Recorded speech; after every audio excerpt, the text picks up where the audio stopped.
Welcome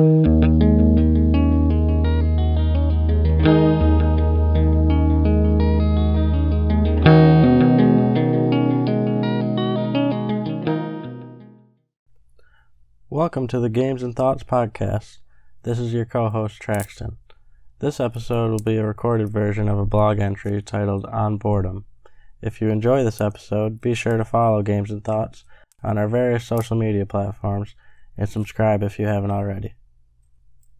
The experience of boredom is a common one, and it's an experience that humans have dedicated vast amounts of resources, both societally and personally, to avoid.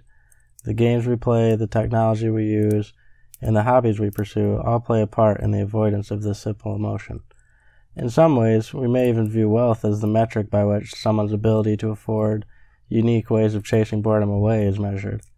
The richer you are, the more efficiently you can make sure your days are filled with novel experiences and not have to deal with being bored. But what is boredom? Subjectively speaking, it's not one of the most intense emotional experiences on the spectrum of human life. Emotions like joy and anger produce a much more moving experience, and the responses that they garner tend to be more pronounced as a result. Boredom, on the other hand, comes to us much more subtly. It's a very slight sense of agitation towards the current contents, or lack thereof, of consciousness. Despite its subtle nature, though, we often habitually seek to end the experience of boredom as soon as we notice its arrival. Unlike joy and anger, emotions which we often have no problem with letting stay in our experience, we've developed a no-tolerance policy for boredom.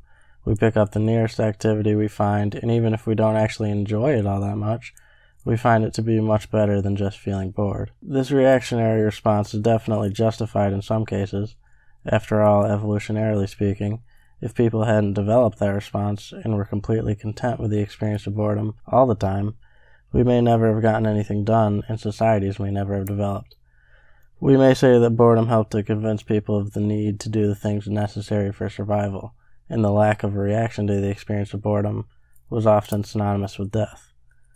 And even still, people must be productive and have a strong will against apathy to live and have a happy, fulfilling life. But that doesn't mean that we have to do something every time we get bored. If we simply deal with boredom as it is, and analyze what it actually is to be bored, we may find it to be the only barrier between us and the perfect contentment of coming into contact with the present moment. It may sound cliche, but this sinking into the present moment, absent any narratives we're telling ourselves about our day, or perceptive judgments about our emotions and feelings, is perfect in itself if we merely pay close enough attention. And this is what makes our addiction for getting rid of boredom so toxic. By giving in to the urge to seek something other than is currently in our mind, even when we don't have to be doing anything else, we're missing countless opportunities to experience our subjectivity in a clear way. Because as strange as it may seem, paying attention to exactly what's going on in the mind and in the world is the easiest and most effective way to experience contentment and joy, and giving into boredom forfeits this chance to pay attention. We shouldn't be so busy distracting ourselves that we forget that this is life that we're experiencing, wherever or whatever we're doing at the moment.